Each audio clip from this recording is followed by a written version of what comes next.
Il existe deux sources d'impôts qui parviennent au gouvernement fédéral. L'une d'elles est l'impôt payé par les entreprises, un impôt sur les bénéfices. On peut le considérer comme l'impôt sur le revenu des entreprises. Leur revenu s'appelle leur bénéfice. L'autre impôt porte sur vous et moi, sur les travailleurs. Il est prélevé directement ou indirectement sur salaire et revenus, quand nous les gagnons, quand nous les dépensons. La vraie question est, qui paie ? Les entreprises et les riches d'un côté ou bien tous les autres, la grande majorité de l'autre. Il fut un temps dans l'histoire américaine, juste après la Seconde Guerre mondiale, dans les années 1940, 1950, 1960, jusqu'aux années 1970, où les entreprises et les riches devaient payer des impôts importants. Ils avaient déjà transféré la charge sur nous.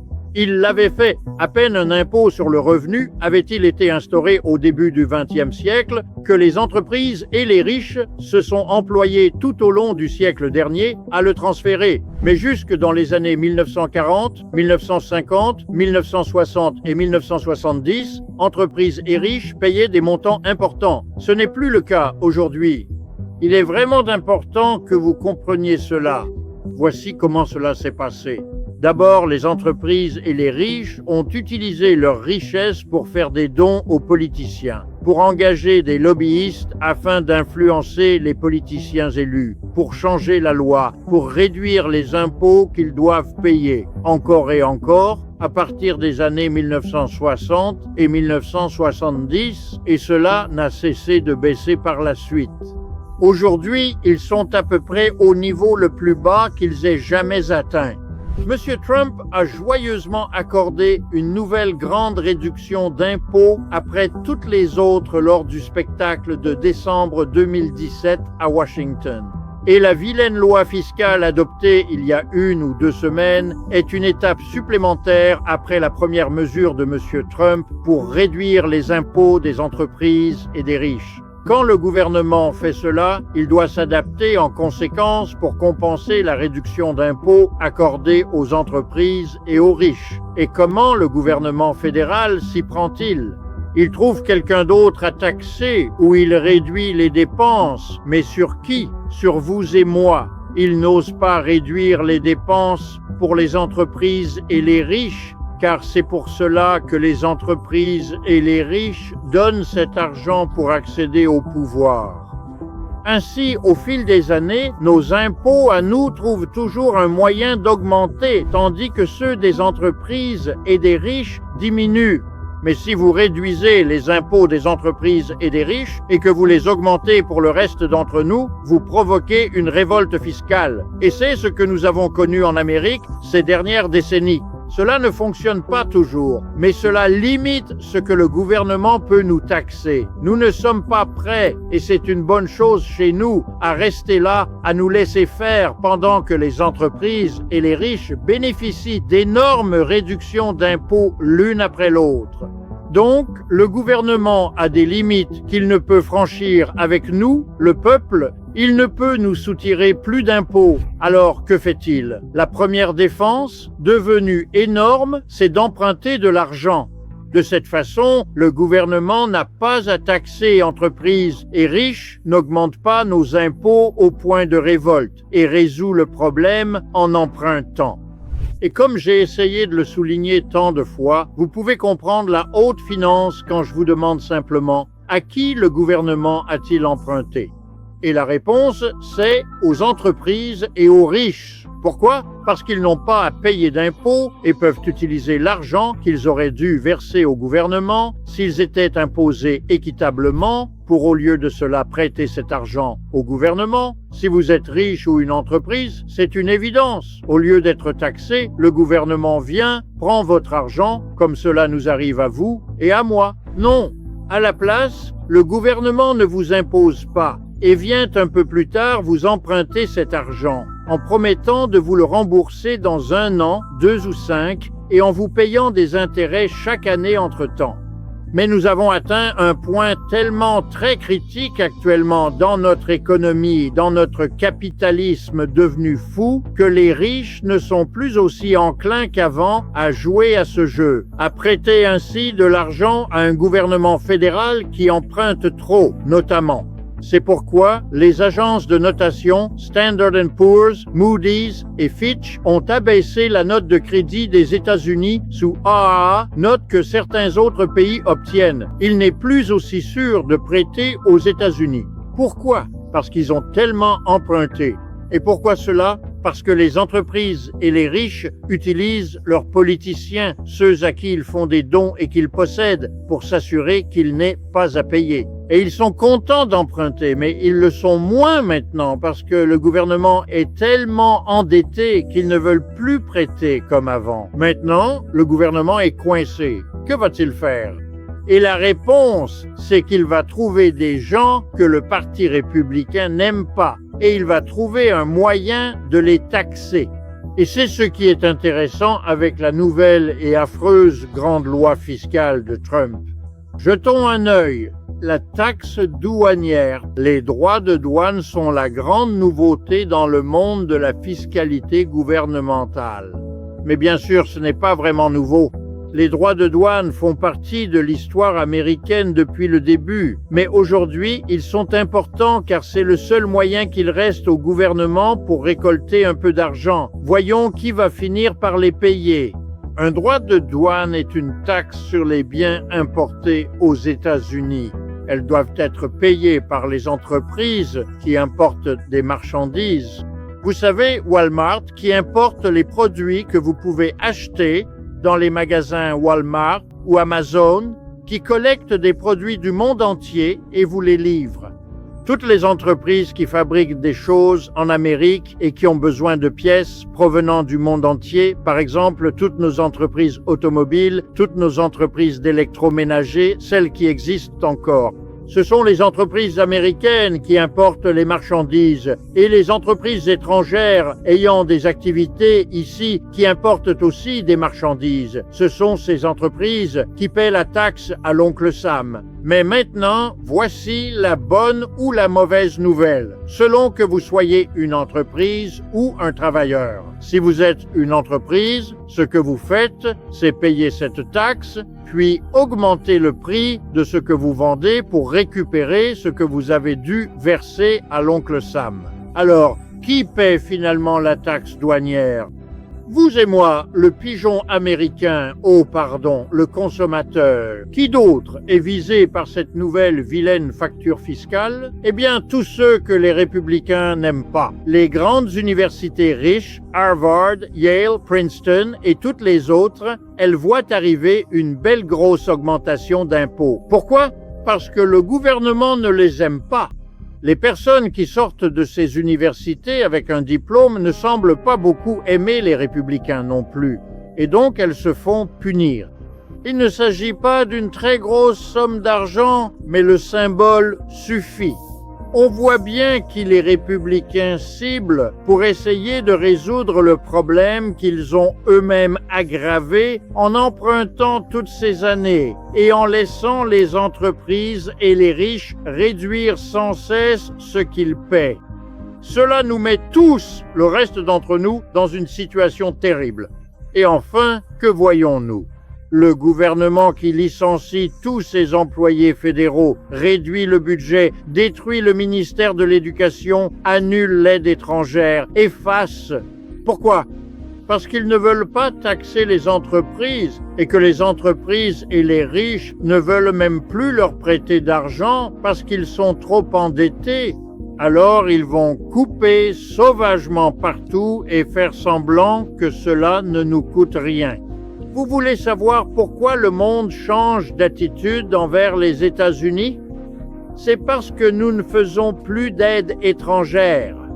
Nos religions nous disent peut-être d'aider les moins fortunés, mais nous avons réduit cela ou laissé un dirigeant le faire en notre nom. Cela va nous coûter cher dans le monde entier.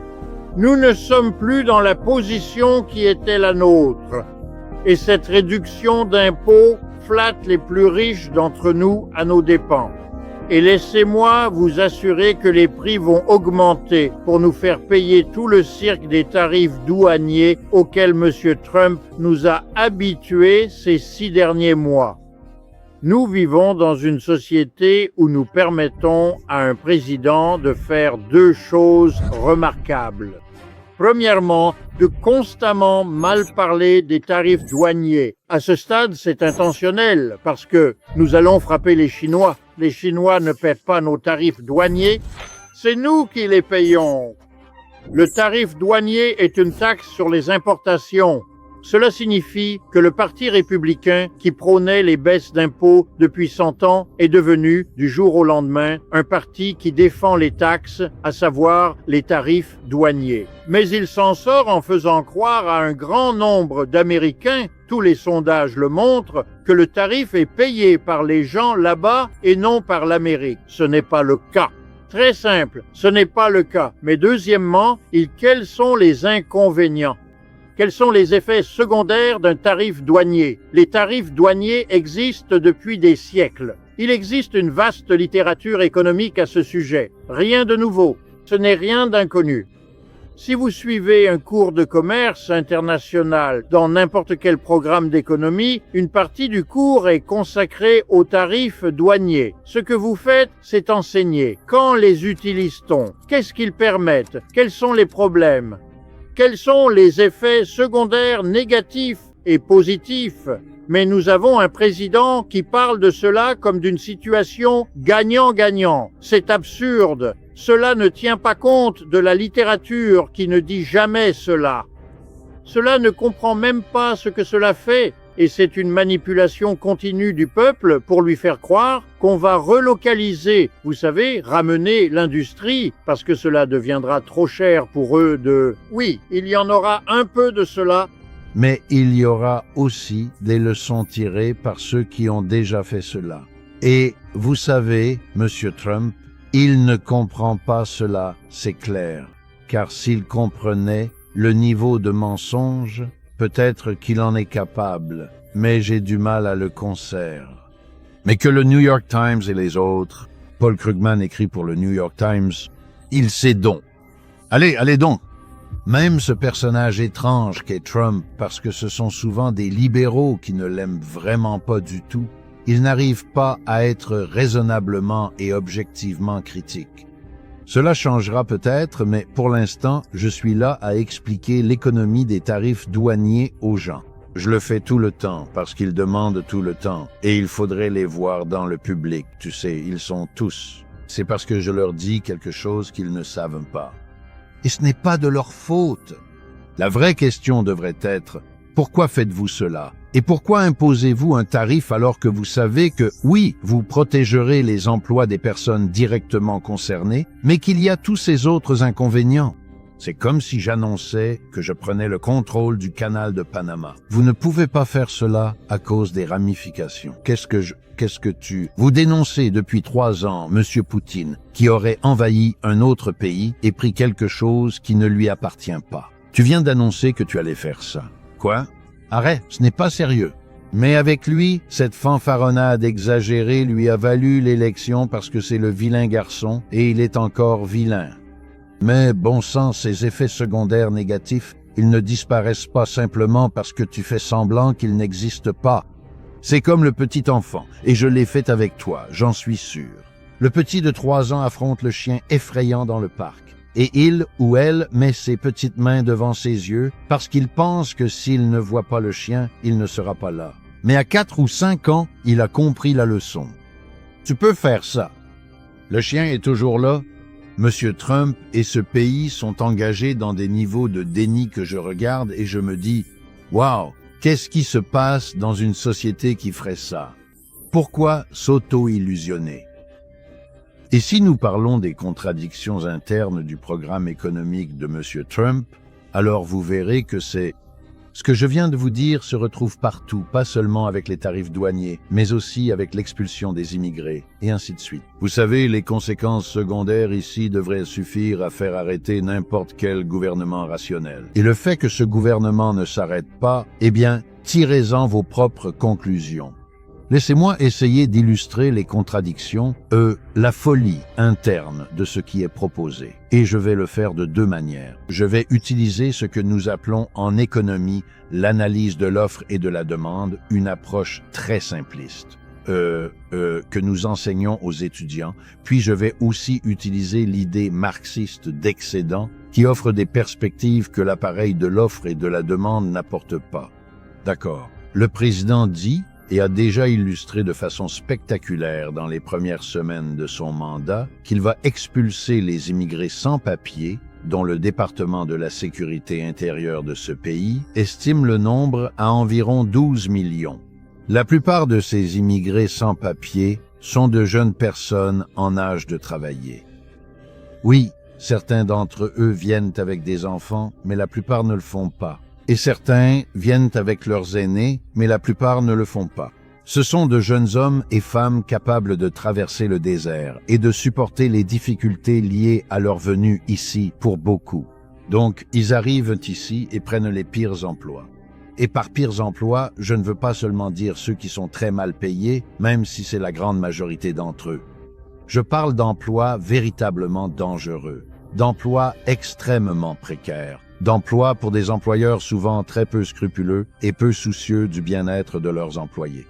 Et la raison pour laquelle ils occupent ces emplois, c'est que, contrairement à un travailleur natif, ils n'iront jamais voir la police pour se plaindre s'ils doivent travailler sans équipement de protection, s'ils sont obligés de faire trop d'heures ou s'ils ne reçoivent pas le salaire qui leur avait été promis lorsqu'ils ont accepté le poste. Les employeurs savent qu'ils peuvent s'en tirer comme ça parce qu'ils le font depuis toujours, depuis la nuit des temps, ce qui signifie que l'immigré est particulièrement rentable comme employé parce qu'on peut tout simplement l'exploiter. Et c'est l'une des raisons pour lesquelles les États-Unis ont toujours accueilli des employés. Parce que les employeurs savaient qu'ils pouvaient faire avec eux des choses qu'ils ne pourraient pas faire autrement. On entasse aussi ces personnes dans les pires quartiers, avec les logements les plus insalubres, encore une fois parce qu'elles ne peuvent pas et ne vont pas se plaindre. Elles ne réclameront pas ce à quoi elles ont légalement droit, de peur que cela ne révèle leur situation et qu'elles ne soient embêtées par la police. La police ne les traite pas très bien non plus, encore une fois pour les mêmes raisons, et ainsi de suite. Donc, je ne vais pas évoquer ce que cela signifie de cibler ces personnes, dont beaucoup ont passé des années tout en bas de la pyramide des emplois aux États-Unis, ce que cela implique exactement de les ramasser dans la rue, de les mettre au fer, ce qui se fait actuellement, et de les déposer au Mexique, en Colombie ou n'importe où vous pouvez imposer cela. Voici la loi de l'offre et de la demande.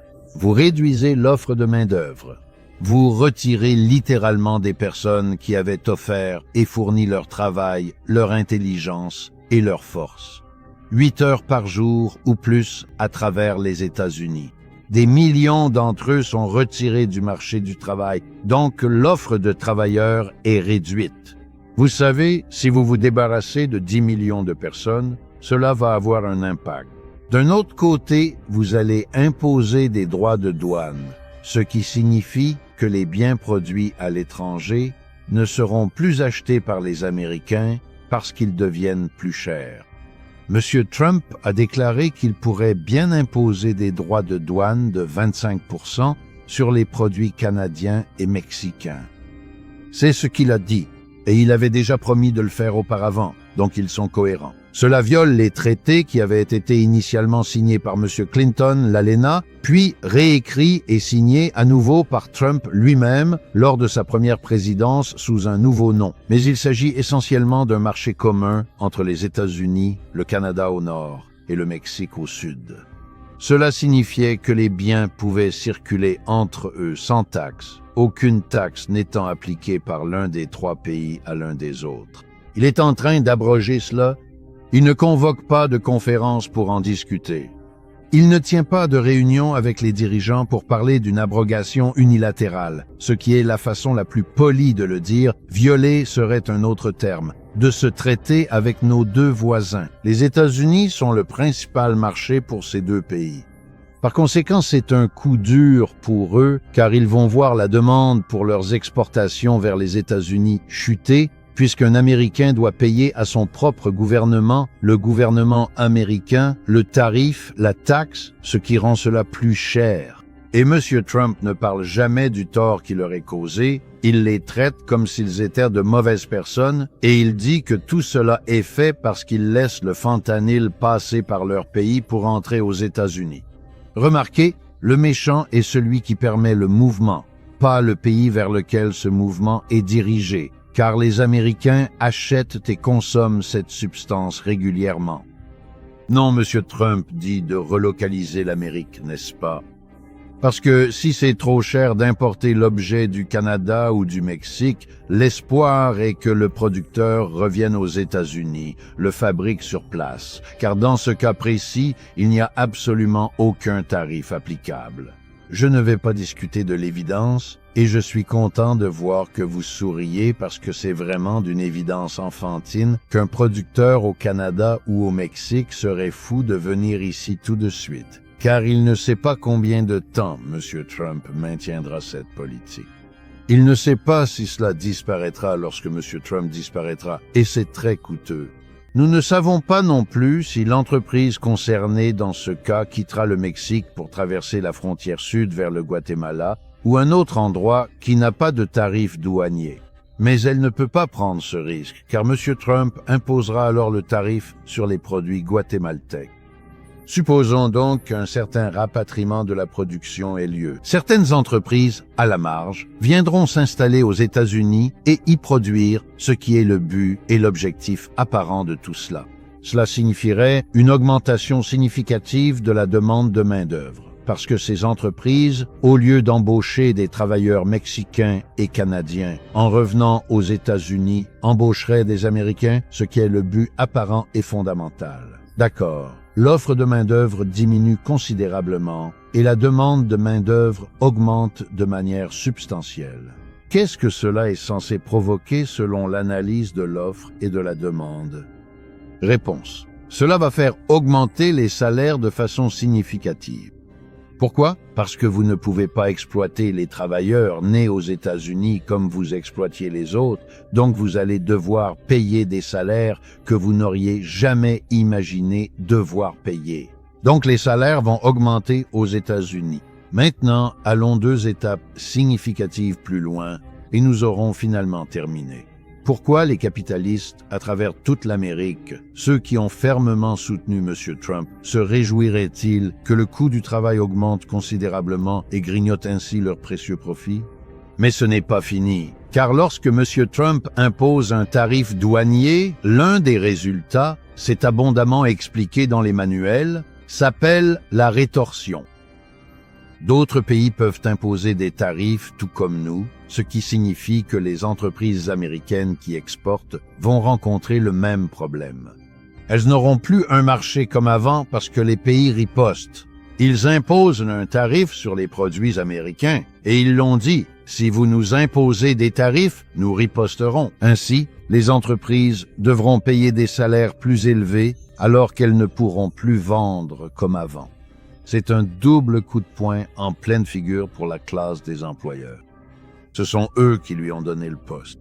Ce n'est pas son rôle à leurs yeux. Comment va-t-il gérer ce que je viens de décrire? Si vous imposez un tarif et que les prix augmentent, ce que la littérature enseigne, c'est que les entreprises protégées, celles qui apprécient que vous mettiez des tarifs pour que votre concurrent canadien ne puisse plus rivaliser avec vous, car même si j'augmente mes prix de 10%, ils ont imposé un tarif de 25% aux Canadiens. Chacun me paiera 10% de plus, car c'est toujours mieux que l'alternative qu'ils peuvent obtenir. Il y aura de l'inflation. Est-il possible que d'autres facteurs sur lesquels je n'ai pas le temps de m'attarder neutralisent ce que je viens de dire? C'est possible. C'est ce que je voulais dire par une passe désespérée. Ce qu'il fait est économiquement ridicule, et donc peut-être que sa réplique ou celle de quelqu'un de plus intelligent que lui pourrait être de dire « Oui, mais si ceci, ceci et cela arrive, alors… » Et c'est possible. C'est toujours possible, Mais ce n'est pas ce qu'il est logique d'attendre, et s'attendre à cela de la part de quelqu'un qui ne mentionne jamais aucun de ces éléments, même si, comme j'espère vous l'avoir montré, ils sont aussi simples que bonjour. Il n'y a aucun mystère ici, rien de compliqué, et la littérature sur ces sujets en est remplie. Pas un mot de ce que je viens de vous dire n'est de moi. Pas du tout.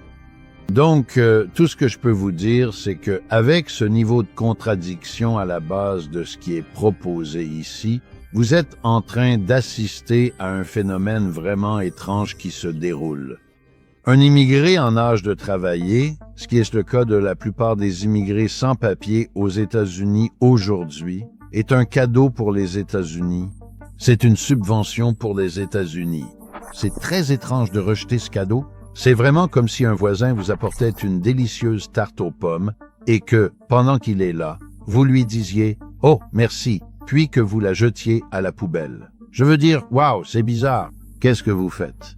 Pourquoi est-ce que je dis ça? Eh bien, prenons l'exemple d'une jeune femme guatémaltèque de 20 ans qui traverse la frontière. Une somme d'argent énorme a déjà été dépensée pour cette jeune femme de 20 ans avant même qu'elle ne traverse la frontière au Texas et n'entre aux États-Unis comme immigrée sans papier. Il a fallu la nourrir pendant 20 ans. Cela coûte de l'argent. Il a fallu l'habiller pendant 20 ans. Cela coûte de l'argent. Il a fallu lui fournir un abri, il a fallu l'éduquer selon ce qui existe là d'où elle vient. Ce sont des dépenses énormes. Chaque société engage de telles dépenses pour ses citoyens avant qu'ils n'atteignent l'âge de travailler. Voyez les choses ainsi. Quand ils travaillent, ils produisent, ils créent valeur. Jusqu'à ce qu'ils travaillent, ils consomment. Le Guatemala a assumé le coût. Les États-Unis n'ont rien payé. Nous ne les avons pas nourris, nous ne les avons pas élevés. Rien. Les Guatémaltèques ont fait cela gratuitement du point de vue américain. Pas pour eux. Ils ont eu une dépense réelle. Ils ont dû produire la nourriture, les vêtements et l'abri qu'ils ont donné à leurs enfants. Nous ne les recevons que lorsqu'ils sont prêts à travailler. En théorie marxiste, s'ils sont payés 10 $ de l'heure ou 7,25 $, le salaire minimum fédéral, ils sont payés 7,25 $ de l'heure. Il est clair qu'en une heure, ils produisent une quantité ou une qualité supérieure, quel que soit le travail pour lequel ils sont embauchés. Plier du linge, laver votre voiture, peu importe. Ce qui signifie j'utilise le système marxiste qu'ils produisent un surplus. Personne ne va les embaucher pour 7,25 $, à moins que cela ne rapporte à l'employeur plus de 7 $. C'est logique. Marx a élaboré cela. Je dois lui en donner le crédit. Sinon, j'agirais comme si j'avais compris cela par moi-même, ce qui n'est pas le cas.